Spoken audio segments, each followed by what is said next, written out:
जळगाव जिल्ह्याचा धर्मयात्रा या ठिकाणी काढलेली आहे। हे आपलं शेवटचं स्थळ आहे, कारण भेवाडा या ठिकाणी महात्मा ज्योतिबा फुले आणि सावित्रीबाईंची शाळा होती।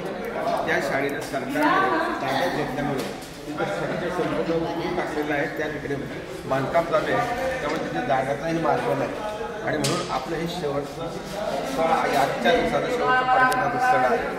हे देहू या देहू रोडला हा सगळा मिलिटरी कॅम्प आहे।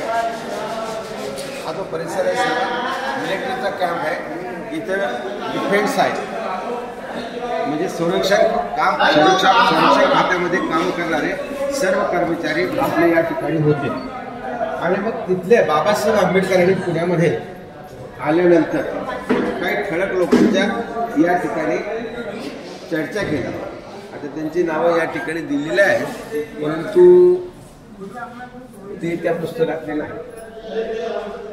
तर स्ट्रक्चर कसं आहे, बाबासाहेबांनी जसं या ज्ञानाची मूर्ती बसवलेली आहे।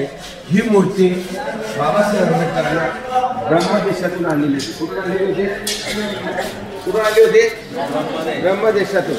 डॉक्टर बाबासाहेब आंबेडकर 11 नोव्हेंबर महिन्यामध्ये रंगोली या ठिकाणी बाबासाहेबांना आमंत्रित करण्यात आलेलं होतं आणि आमंत्रित केल्यामुळे तिथल्या राजांनी राजपद्धती होती त्या काळामध्ये, राजांनी सन्मानपूर्वक बाबासाहेबांचा फार मोठा सन्मान केला आणि बौद्ध धर्मावरती बाबासाहेब आंबेडकरांनी हा मोठा प्रबंध आणि हा मोठा अनेक देशाचे लोक या ठिकाणी 180 राष्ट्राचे लोक रघुमध्ये बौद्ध धर्माचे महाराष्ट्र या ठिकाणी उपस्थित होते आणि बाबासाहेबांना त्या ठिकाणी बोलायला बौद्ध धर्मामध्ये बाबासाहेब आंबेडकरांनी त्या ठिकाणी सांगितले की जरी मी या देशाच्या राजकारणामध्ये एक मंत्री असून देखील आमचे संत हे बौद्ध धर्मीय नाही, परंतु हा सारा देश मी बौद्धमय केलेला आहे। काय म्हणा बाबासाहेब, सारा देश मी हा बौद्धमय केलेला आहे। जरी सरकार त्या मंत्रिपदात मी मंत्री जरी असलो तरी देखील मी भारत देश बौद्धमय केलेला आहे। त्याचं उदाहरण मी बाबासाहेब आंबेडकर राष्ट्राचा तिरंगी झेंडा यावरती अशोक चक्र अंकित केलं बाबासाहेब आंबेडकर, नाही गेला की नाही? बरोबर आहे। सगळे लोक सारा राष्ट्र बौद्ध धर्माला त्या दिवशी वंदन करतात।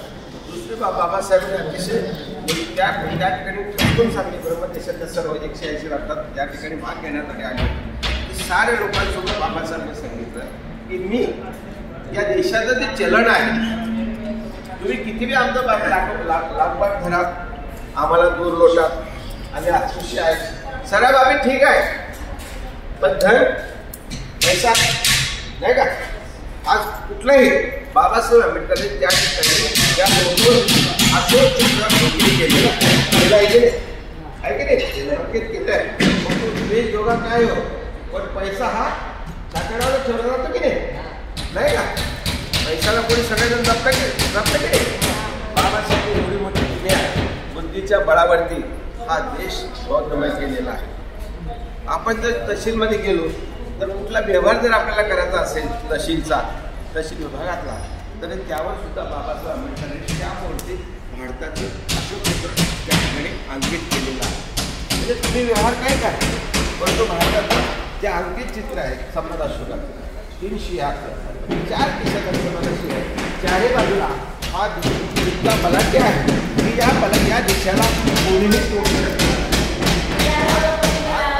या साऱ्या भागात हा चालू आहे त्यांचं का बलाढ्य आहे हा देश। या चारही बाजूने या सिंहाच्या 4 मुद्रा आहेत, उत्तर पूर्व पश्चिम दक्षिण या चारही दिशाकडे हा देश इतका बलवान झालेला आहे। कोणत्या भागात तुम्ही गेला तुम्ही तर हा देश टिकू शकणार नाही, एवढं प्रबळ बाबासाहेब आंबेडकर त्यांनी ठासून सांगितलं। बाबासाहेबांनी देशाच्या लोकांनी बाबासाहेबांचा फार मोठा गौरव केला। त्याच्यासाठी बाबासाहेब आंबेडकर पुण्यामध्ये एकदा आले होते आणि तेव्हा बाबासाहेबांनी एक वाक्य वापरलेलं होतं, 8 जुलै 1954 8 जुलै 1954 आणि 25 डिसेंबर 1954 म्हणजे बुद्ध धर्म तुम्हाला स्वीकारत होता।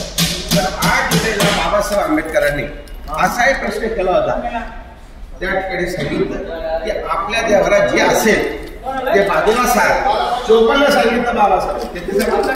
54 सांगितलं. आणि त्या देवऱ्यामध्ये बुद्धाची मूर्ती बसवा असं बाबासाहेब आंबेडकरांनी त्या सभेमध्ये खासून सांगितलेलं होतं.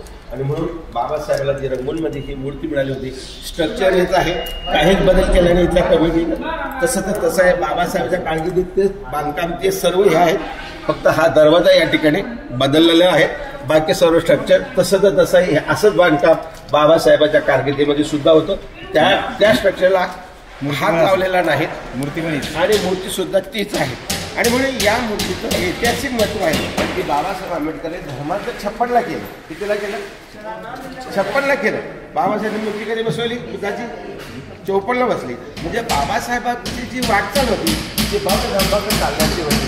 बाबासाहेबांची वाटचाल होती, देशाला स्वातंत्र्य मिळालं होतं आणि ही वाटचाल बुद्धाच्या वाटेवरती होती. आणि म्हणून अशा ऐतिहासिक स्थळाला आपण भेटी देणं, धम्मयात्रेतून ही सहल, ही धम्मयात्रा नाही, मौज मस्ती करण्याची आपली यात्रा आहे का? मी तुम्हाला खूप धन्यवाद देतो. तुम्ही या धम्मयात्रेमध्ये आला, मौजेसाठी आलेले नाही. आणि माझं तुमच्याकडे सर्वात मोठी निरीक्षण आहे, तुम्ही कोणी इकडे जात नाही किंवा काही या मोठं घ्यायचं नाही का? याच्यात काय बरं काही निरीक्षण आलेलं नाही. आणि खरे आहे आता हा या कार्यक्रमाचा तिसरा दिवस नाही का? दुसरा आणि आपण आपल्या आपण प्रभाव होत नाही.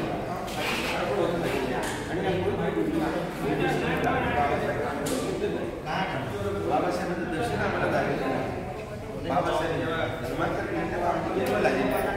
बाबासाहेबला आम्ही बघितलं नाही, परंतु बाबासाहेबांच्या व्यक्तीमध्ये या वस्तू या देशामध्ये ज्या ज्या ठिकाणी बाबासाहेब त्या त्या ठिकाणी एक ऐतिहासिक बुद्धभूमी म्हटले गेले. काय म्हणतात?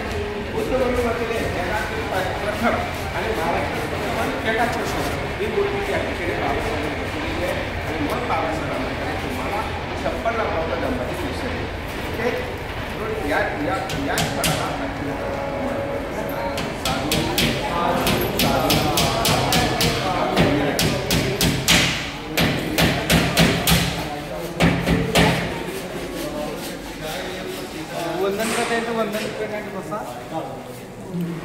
हा उद्याचं शेड्यूल गुरुजी कुठे गेले? उद्या शेड्यूल